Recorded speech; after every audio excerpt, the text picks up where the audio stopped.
Ladies and gentlemen, from the Mecca of boxing, Madison Square Garden, New York City, New York, International Boxing Hall of Fame promoter Mr. Bob Arum is proud to present live on ESPN a moment in boxing history.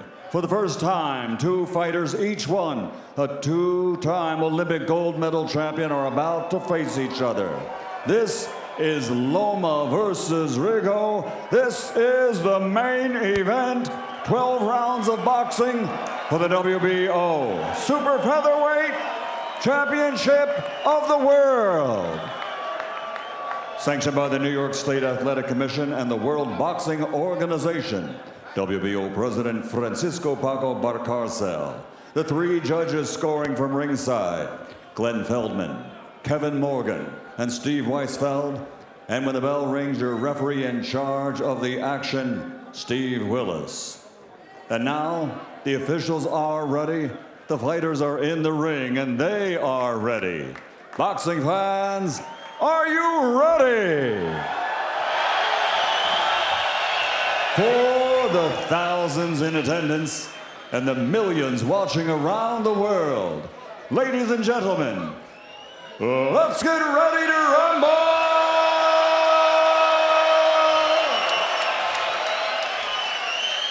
Introducing first, fighting out of the blue corner, represented by and promoted by Rock Nation, wearing purple with yellow, official weight 128.4 pounds.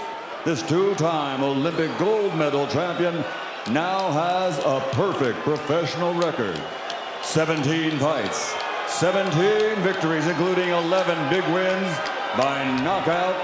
Originally from Cuba, but now living, training, and fighting out of Miami, Florida, USA, the undefeated challenger, the super bantamweight champion of the world, Guillermo El Chacal Rigondeaux.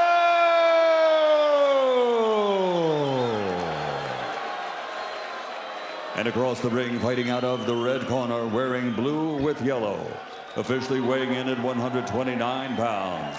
Also, a two-time Olympic gold medal champion. And his record as a professional, 9 victories, including 7 wins by knockout and only 1 disputed loss. And he has captured 2 world titles. From Akerman, Ukraine, the former featherweight world champion, the reigning, defending WBO Super Featherweight champion of the world, Dami Gospoda, Vasiliy High-Tech Lomachenko.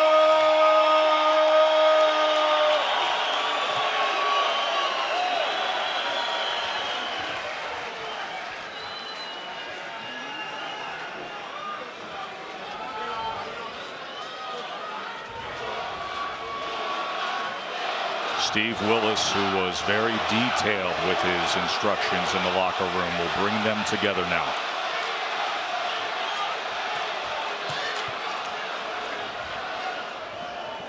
Okay, gentlemen, you both received your instructions in the dressing rooms. Obey the commands. Protect yourselves at all times. Right now, we're going to call it here, just under the letters. Right here, just under the letters, all right? Tap it up, let's go to work. Much was made of coming up 2 weight divisions for Rigo to take on Lomachenko. They weighed in again by way of a clause in the contract this morning to make sure there wasn't too much weight gain by Lomachenko. At 9 a.m., Lomachenko had breakfast. He came in at 137. Rigo checked in at 130 this morning. 12 rounds for the 130-pound world championship. Timothy Bradley, what will you look for early on here? This is going to be a chess match, a high-level chess match. Lomachenko normally starts a little slow. He picks it up midway point. I think in the beginning, I think he's going to be looking at Rigo, trying to check out his plan, see what he's trying to do, what he wants to do, and he'll pick it up midway point. One thing we didn't mention, the tail of the tape, these guys have fought together more than 900 times between them. There is 1 loss since 2003. An absurd combined amateur and pro record of 885-14. 885 wins between their amateur and pro careers with these two guys in the ring. Rigondeaux just landed a quick 1-2 on Lomachenko. Lomachenko had his guard partially up, but I thought something went through right there. He met Lomachenko where he was going to be.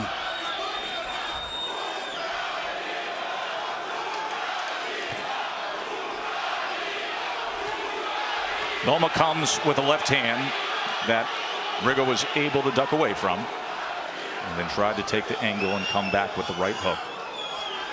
Lomachenko just looks so much bigger than Rigondeaux. I mean, it just looks so much bigger. He's got the 3-inch height advantage. We told you what they weighed in this morning. Of course, rehydrating throughout the entire day after yesterday afternoon's weigh-in as well.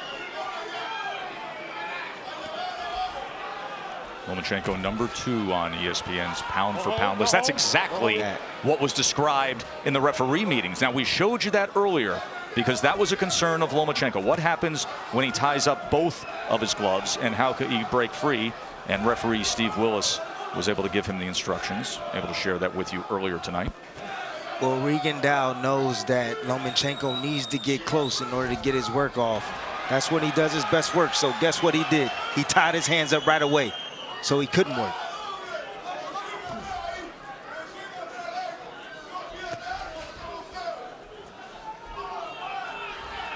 I believe these rounds are going to be really tough to score.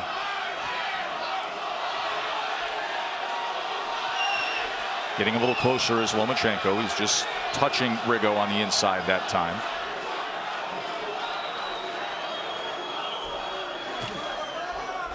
See the footwork, doubles up that jab with the right hand. Watch Lomachenko's jab. It is incredibly swift. Coming with a straight left hand down that time was Lomachenko, as Rigo was caught in that defensive posture he's comfortable in. End of round 1 for the title. This is what happened in the locker room pre-fight. The referee instructions. Loma was concerned. And then this, Tim, was what we saw in the first round. Exactly. Like I told you, every time Lomachenko steps in, he likes to work. Rigondeaux didn't allow him to work, but that is exactly what he was complaining about to the referee and showing him that's what and he wanted to figure a way out how he can get his hands released. Lomachenko says he learned all he needed to about professional boxing in his second match against Orlando Salido. Guillermo Rigondeaux might still teach him a thing or two. Right now, Rigondeaux looks sturdy, not fazed by all the movement that Lomachenko's doing. Looks like he's in total control, but that right hook right there looked like it stung Rigondeaux a little bit. You could hear it. Bernardo Osuna was listening in to the corner of Guillermo Rigondeaux. Bernie, what can you tell us? Pedro Diaz, who trained Guillermo Rigondeaux during his amateur career on his way to gold medals, told him, go win points. Very simple, very precise instructions. Now, how does he do it? That's the question. Now, that is the big question, because he has gathered up points throughout his career and then coasted home with that classic Cuban style. Piling up points is an amateur way of thinking, is it not, Tim? I mean, it's about points, of course, but the thing that I just witnessed right now is that, and the ref didn't say anything about it, but he just clinched them again, and he walked them back to the ropes, and the refs didn't have anything to say about it.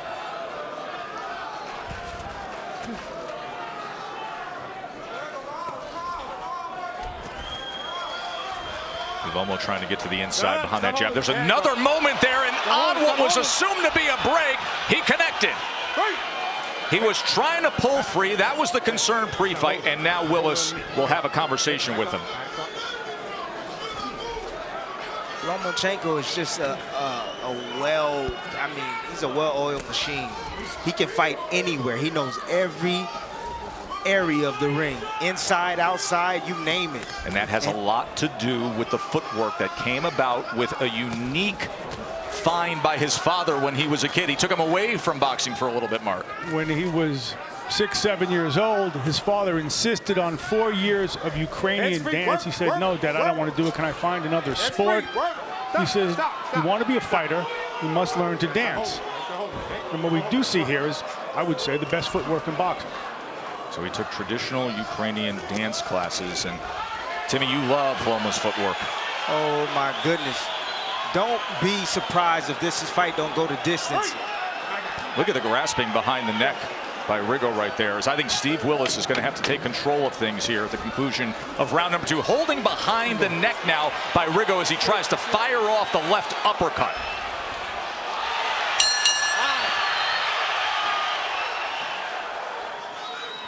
Back here at the theater at Madison Square Garden, the world title fight, and it has really heated up, mostly because of the action we saw in that final minute of round 2, and Lomachenko had that desire to just keep fighting through what he was trying to pull his arms free of a break, and he landed a solid left hand against Rigondeaux. Pace has clearly picked up here. I'll show you the replay of what we saw in round number 2, and watch this moment here as they're clinching. He squats down, and then both men come with an exchange. There was the uppercut, and then the straight short left hand by Loma, saying, come on, let's make this a fight. And it is indeed. We're seeing Rigo's strategy is that hold, and the answer that Lomachenko has is not just a jab, but a double jab. Look for the straight left hand of Rigondeaux. Of Lomachenko. Look for that shot. It's open. Every time Lomachenko steps forward, you see Rigondeaux lean to his left hand, his left side. He's right in the line of fire for that left hand. Look at Rigondeaux, able to duck down, get off to the side, stay just, and I mean just, out of the range of some of those punches.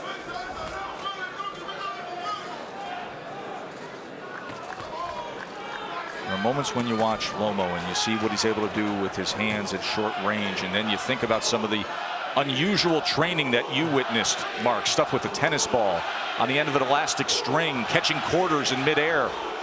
He's trained for dexterity, both physical and mental. And what they're really going for is the moment where he improvises, the moment where he's so well drilled that he can think on his feet. To me, it seems like Rigondeaux looks like he's discouraged a little bit, in my opinion. What do you see, Tim? I don't know. His facial expression, the way he's reacting. You know, there's nothing that he can do right now besides hold to keep Lomachenko off of him. Loma was able to land a left hand underneath that right elbow. Left hand to the body moments ago here in round 3. Steve Willis with a quick talk to Rigo. Tripling up a right uppercut is the champ. He is playing with Rigondeaux right now. When Lomachenko is at his best, he doesn't look like any other fighter. He has what Pacquiao had, what Ali had. Looks like Lomachenko. He's a little bit of the best parts, the most sensational parts, the most entertaining parts of some of the all-time greats. But to your point, we haven't seen it before.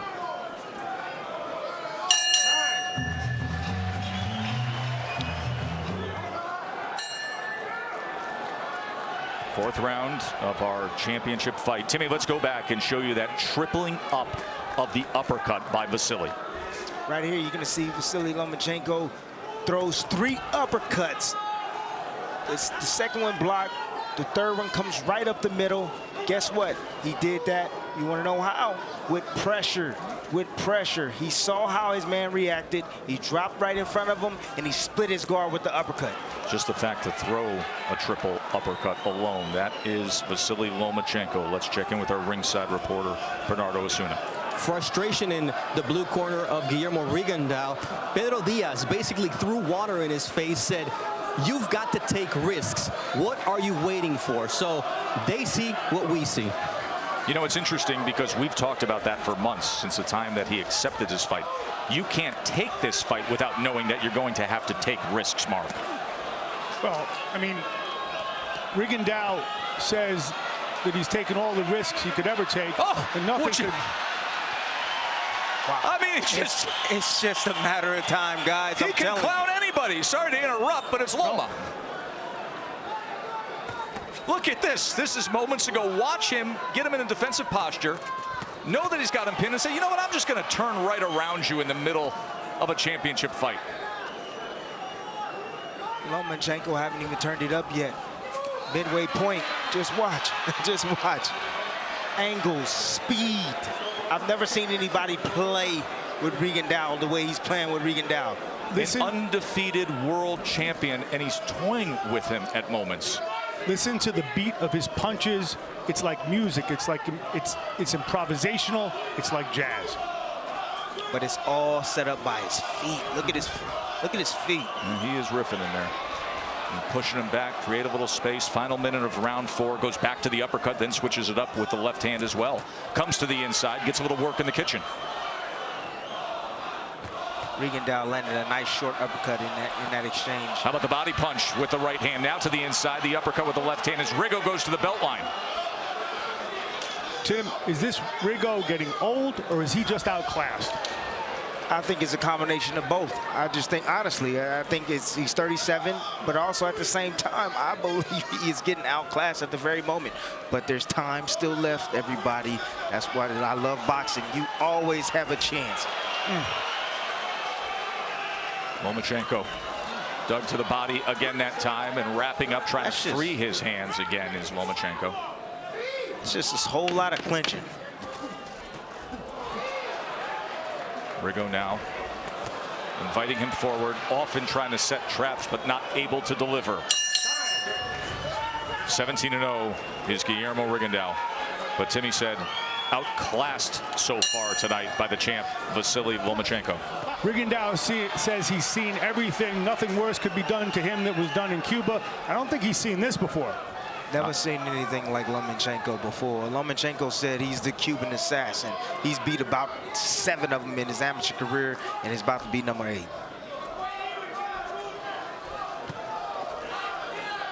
Lomachenko has been brought up by his dad, Anatoly, to be what he is seeking to be, and that is the perfect fighter, the most skilled fighter to ever live. That is the goal. This is such a unique relationship with Anatoly, Mark.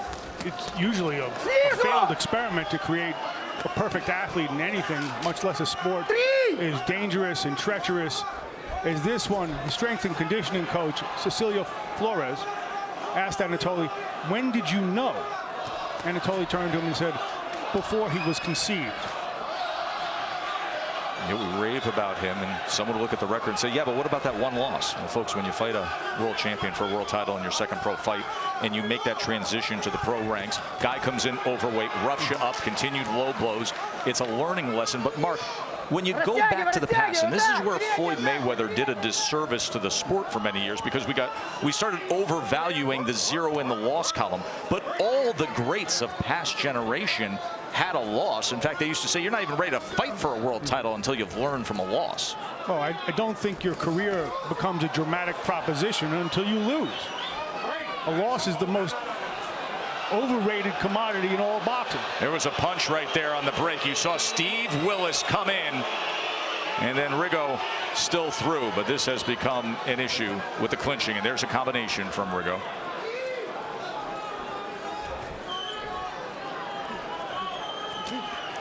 Tried to dig to the body. That was blocked by the elbows of Loma.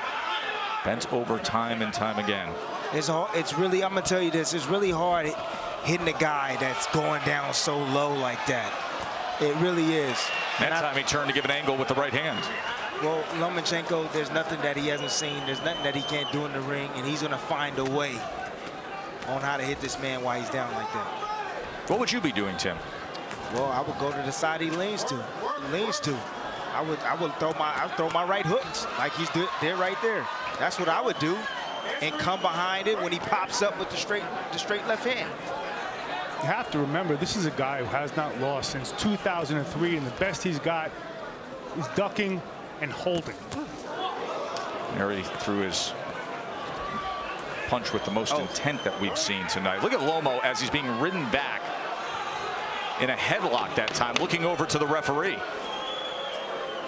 I think Steve Willis is going to have a lot of work ahead of him as we get to these middle and later rounds here of this world title fight as Loma's in control.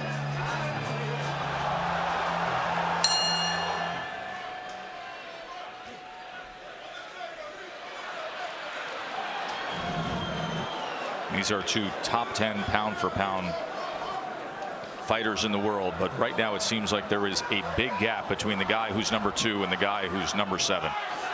For a guy who considers himself a gentleman sportsman, Lomachenko, he certainly adapted well to a dirtied up style, wouldn't you say, Tim? That he learned from the Salido fight. You know, that was something that he was missing in his repertoire. You know, and I like it. I honestly like it. He's not going to allow anybody to be dirty with him and hit him with low blows or hit him in a headlock. And that's the way you react as a professional. If you want to be dirty, I'm going to be dirty right back. If the ref doesn't want to do anything about it, I'm going to do something about it. Bernardo, what can you offer? You know, in the corner, it was very interesting because they told him, we want you to spin him, we want you to feint and then throw quick combinations, and reminded him of that Salido fight because that's what changed. And you'll remember what he told us in the fighter meetings. Lomachenko said, I only need to make a mistake once and I learn, and that's what he's proven tonight, much to Tim and Mark's point. Yeah, that Salido fight was the great learning experience. Put a notch in the belt. And now he's dealing with it perfectly here against Rigondeaux. And you can see he's getting a little more used to some of these tactics, especially with Rigondeaux bending down, creating a little bit of space, and then pumping in those right hands. Now turns to the side, takes the angle to the left to try to find something.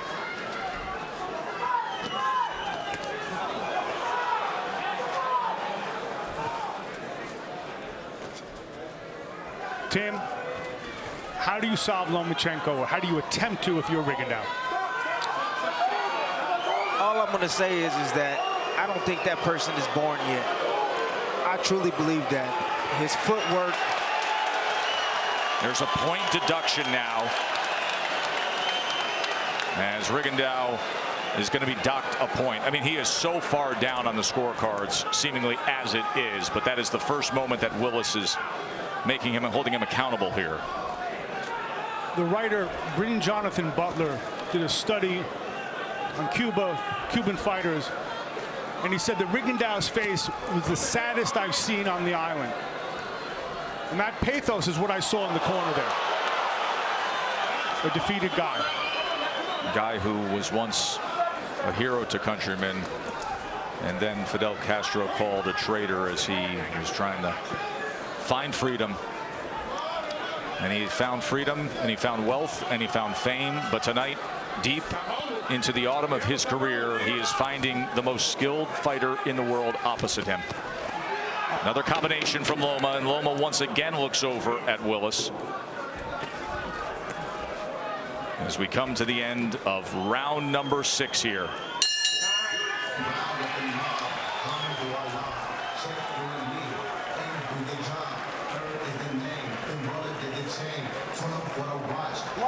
Повнимательный на сгибание.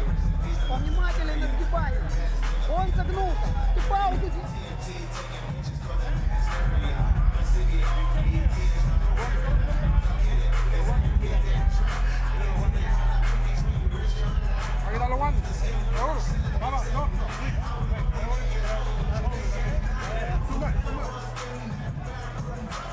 Рукой приконтролировал. Разворот. Пауза большая, поэтому не получается. Чуть перевернул разворот. И оттуда снизу, как можно ниже. Рука заблокирована, ты безопасен.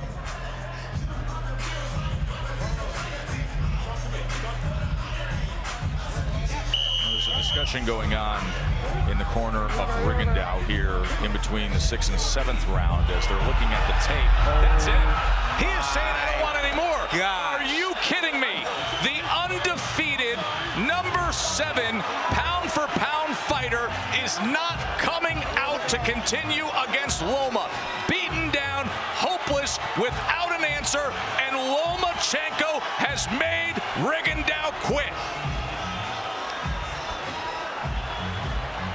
Rigondeaux's American dream remains unclaimed. And we have now, at least from my perspective, a new pound-for-pound king, and maybe a new entry in the history of boxing. Yeah, honestly, I still think there's groundwork, but I've never seen anybody with skills like Rigondeaux. I can tell. I mean, excuse me, like Lomachenko. Never seen anybody like skills like him. Amazing, amazing, amazing. He was clowning him as early as the second round. He threw the triple uppercuts in the third.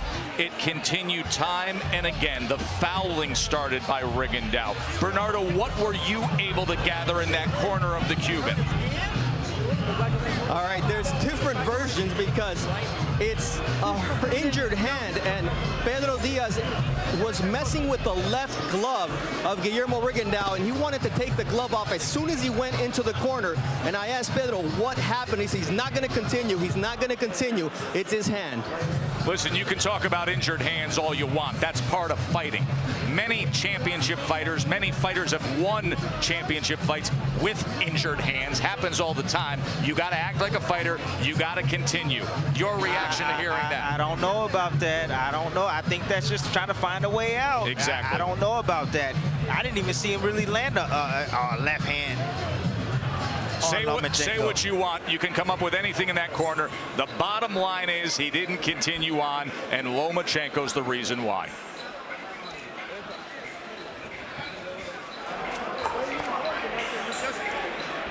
It's Lomachenko in his promotional camp.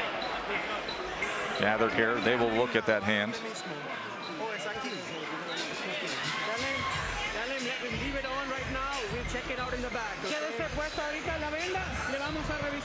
They are looking at that left hand.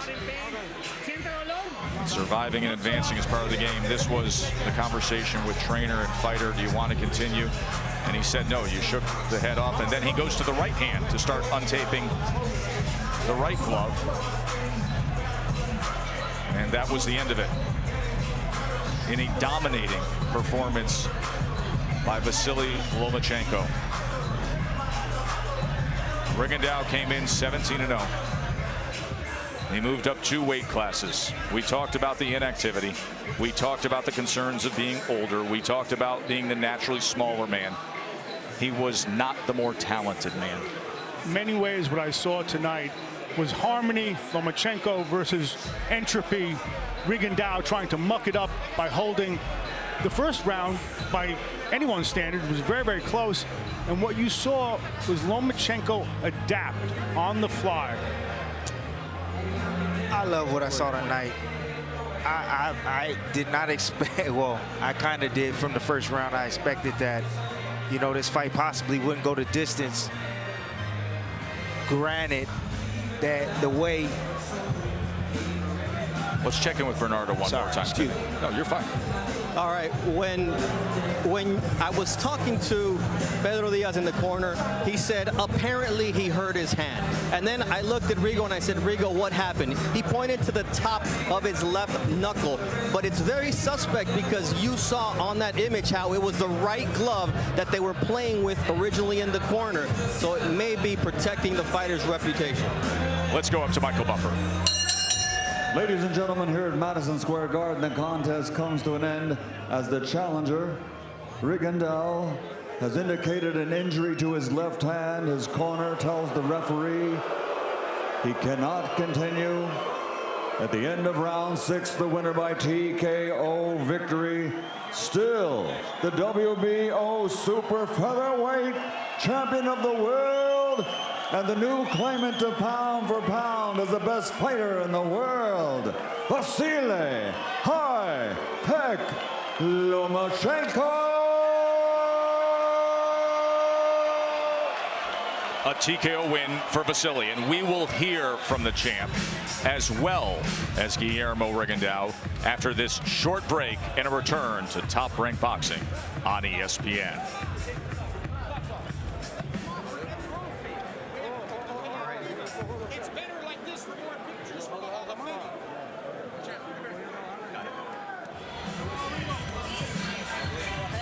Vasiliy Lomachenko outlanded Rigo 55-15. Rigo couldn't come out and continue. A TKO victory. Let's go up to Bernardo. Thank you very much, Joe. Vasiliy, that's 4 guys that don't come out of their corner in a row. What's your new nickname? Maybe I changed my second name. Maybe I changed, and now my name is Lomachenko. All right. How were you able to be so dominant tonight against a fighter who's got so much talent, who's got such a great pedigree like Guillermo Rigondeaux? He's a good fighter. He's a top fighter. He's a king in the boxing, but he's a king in his weight category. It's not his size. It's not his weight. So it's not big win for me because it's another weight category. But it's a big win for boxing because people wanted to see this fight. It was a mythical matchup. What's next for you after this big win? I don't know. I need to rest 1 month maybe, and after that I begin the training, prepare for my fight. What about my next fight? I don't know. We need to ask my promoter Bob Arum. How much did the Orlando Salido fight help you in terms of developing when another fighter is going to get dirty? You know, he learned me just low blow, punch a low blow. That's it. And nonetheless, a brilliant performance once again by Vasiliy Lomachenko.